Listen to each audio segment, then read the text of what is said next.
If you like this video, please give a thumbs up and subscribe. Hit the bell icon to be notified of new videos. Over the weekend of November 25 to 26, 1989, alarmed citizens from the Dutch-speaking part of Belgium reported seeing a strange luminous disk circling their homes. Later it turned out that the sightings had been caused by a light show of a disco in Halen, province of Limburg. The owner had been trying to attract youngsters by projecting a rotating xenon lamp onto the cloud deck. Even though a local UFO group had identified the culprit, the light show continued to spark off UFO reports in the area until December 16 when, after the Belgian Air Force had sent two F-16 fighter planes into the air in an attempt to identify the mysterious disk, the public prosecutor's office ordered the disco manager to switch off his installation. The coming of the triangles. Meanwhile, another UFO incident had occurred 70 kilometers southeast of Halen. This time the events were to create waves far beyond the borders of the small Belgian state.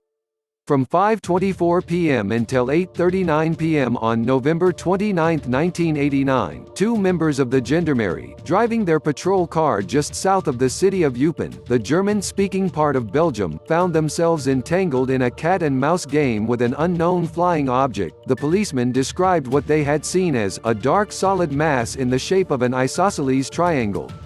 According to their statements, it carried three blinding white lights in each corner and a pulsating red light in the center. In the course of the events, the two men had also spotted a white ball of light over the watchtower of the Lake of Galep with what looked like beams of red light shooting out in opposite directions. Investigators later found that Venus was probably responsible for this phase of the sightings. Throughout the 3-hour incident, the policemen had been in constant contact with their headquarters in Eupen. Greatly to their relief, the dispatch officer informed them that he too had seen the triangular object and that additional sightings were being reported by patrols in nearby communities. Several witnesses, out of 150 eyewitness accounts that were gathered that night, mentioned a distinct sound that reminded them of a ventilator. One policeman reported that he had also noticed something at the back of the craft that was turning around, like a turbine. SOBEPS comes into play the next day. The story of the Eupen Triangle was highlighted in the press and on various Belgian television stations. During the first week of December 1989, members of the Société Belge d'études des phénomènes spatiaux, Belgian Society for the Study of Space Phenomena, Belgium's largest UFO group, visited the region in search for additional witnesses. It marked the beginning of the group's monopoly over the events that were to follow. December 11 to 12, 1989 was another memorable day for the Belgian ufologist. That night, numerous people in the regions around the cities of Liege and Namur were baffled by a mysterious illuminated contraption that sailed over their homes. The sightings came to a strange end when, shortly after 2 a.m., a Manon Jupil-sur-Meuse was awakened by a deep pulsating sound, and saw an egg-shaped object that seemed to be stuck in a spruce fir. The object carried three bright spotlights underneath and something that looked like a rudder at the back. On the hull, there was a logo reminiscent of classic symbols that represent the orbits of electrons. It took a few seconds before it managed to tear itself loose, after which it headed towards the witness, flew over his house, and finally disappeared in the distance. According to the witness, the next day Army officers were searching the area. On December 21, 1989, the Belgian Minister of Defense issued a statement telling the public that the Army had no idea what was causing the UFO reports. With no convincing explanations coming from the scientific community either, speculation and imagination were given free play, and it did not take long before almost any bright light in the sky was labeled a UFO. As UFO reports kept pouring in for more than a year and a half, the popularity of SOBEPS increased at an equivalent pace. New volunteer investigators were recruited and interviews with members of the group were published in almost every newspaper and magazine in the country.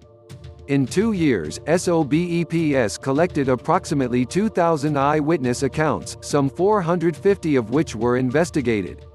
Most of these cases were regarded as unexplained. They are detailed in 2 large books. The majority of the sightings occurred within an area of about 200 by 100 kilometers in size. While the first series of reports originated from the Dutch and German-speaking areas in the east of the country, the wave had shifted to the French-speaking part of Belgium in a matter of days. To skeptics, this illustrated how socio-cultural factors, such as language, population, and the location of UFO investigators, had strongly influenced the reporting process. They further pointed to the lack of experience of some of the recruits and to the fact that SOBEP's predisposition to promote an extraterrestrial origin for the events had diverted the investigators' attention from looking for down-to-earth explanations. The Air Force closes ranks despite the criticism. SOBEPS managed to earn respect from both ufologists and non-ufologists, including the Belgian Air Force. During the first weeks of the wave, the BAF had been swamped with telephone calls. With an already chock-full agenda on his hands, Lieutenant Colonel Wilfred de Brouwer, later promoted to Major General, decided to call in SOBEPS. This marked the beginning of a short but intense relationship that reached its peak during the Easter days of 1990. During this prolonged holiday weekend of April 14 to 17, a Hawker Siddeley and a Britten-Norman reconnaissance airplane were put at standby during a skywatch organized by SOBEPS. The code name of this historical collaboration was Operation Identification OVNI. Military men, civilians, investigators, and newsmen took part. The only absentees were the UFOs themselves. The evidence on July 11, 1990, de Brouwer held a remarkable press conference at the NATO headquarters at Évora, Brussels. In the presence of a considerable press crowd, he acknowledged that, on the night of March 30–31, 1990, two F-16 fighters had been scrambled to identify several inexplicable lights reported by a group of gendarmes. Although the pilots never had visual contact with anything unusual, one of them had managed to videotape the jet's radar display. Analysis of the tape by scientists, military experts, and skeptics revealed that the freakish radar returns had been caused by an unusual meteorological condition in combination with a malfunction of the radar's electronics. The lights that had been seen just before the scramble were identified as bright stars and planets. Coincidentally, only minutes after the F-16s had returned to base, a man in Brussels managed to capture the flying triangle on video. The images, shown on television in many countries, depict the well-known configuration of three white lights and a pulsating red light in the center. SOBEPS investigators later found that the witness had filmed an airliner preparing to land at Zaventem Airfield. As in any modern UFO flap, several videos turned up, the majority of which showed not only aircraft lights but also bright stars or planets. In one instance, the reflection of sunlight in distant windows was taken for a low-hovering UFO. In another, it was a group of street lamps that fooled the witnesses. Various reports were generated by imperfections in the autofocus system of early-generation camcorders. Many of these early systems have problems focusing on a small point of light. This often resulted in optical oddities that can transform a bright star into a large, sometimes metallic-looking, disk. One of the rare photographic documents that defied explanation was a color slide taken in early April 1990 by a young man from Petit-Richain, not far from the city of Liege. The photo depicts a black triangle silhouetted against a dark bluish background. There are white blobs of light in each corner and a fourth light, surrounded by a reddish aura, in the center. While co-workers of SOBEPS claim that these lights were probably plasma jets that are part of the object's propulsion system, skeptics point to glaring contradictions in the testimonies of the two witnesses and to the absence of background details in the picture, making it impossible to verify the object's actual size and distance. Markedly absent during the Belgian wave were reports of electromagnetic effects.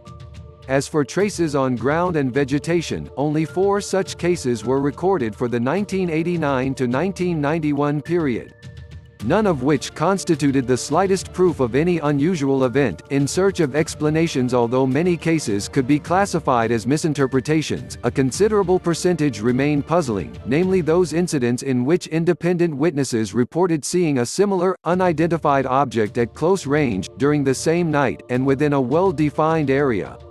Three such peak days stand out: November 29, 1989, December 11–12, 1989, and March 12, 1991, teleguided spherical balloon equipped with 3 spotlights.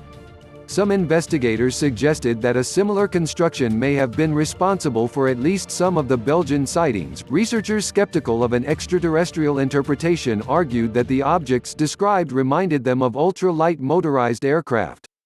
This hypothesis was supported by a rumor that an Air Force pilot had flown a home-built OM without the permission of his superiors. Others suspected that the Air Force was flying state-of-the-art experimental aircraft, presumably of U.S. design, and was taking advantage of the UFO excitement to draw public attention away from these secret test flights.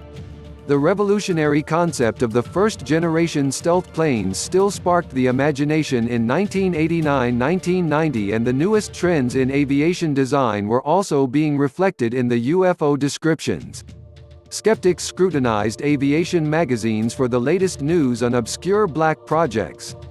After all, the much-reported configuration of 3 white lights and a red flashing light was consistent with the standard lighting configuration for aircraft. What they failed to take into account was that these presumed wonder planes were supposed to be fast aircraft, not capable of hovering close to the ground, making sharp turns and producing no downdraft, but only a soft humming sound, as was described in the best documented cases. Several investigators, troubled by these unusual flight characteristics, sought salvation in the blimp hypothesis, pointing to the accident with the blimp-type object in Jupil-sur-Meuse and to the November 29 sightings.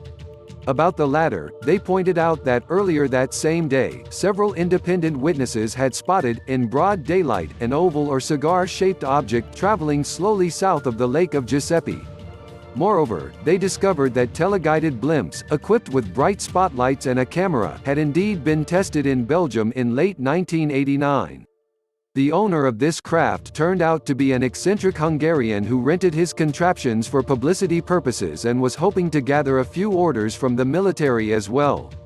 It appeared that he had actually contacted not only Major General de Brouwer but also the country's intelligence services, claiming that he himself had single-handedly started the Belgian UFO wave and that he would be willing to prove this in exchange for a big amount of money. Both the Air Force and the intelligence services gave little credence to the story and turned the offer down.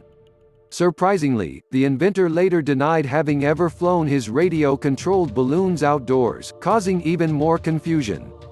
In the end, the only thing that remained certain was that the Belgian UFOs were an important factor in transforming the traditional nuts and bolts image of the flying saucer into a new high-tech UFO that pops up almost exclusively at night, looks like a dark, angular structure and carries a panoply of multicolored lights.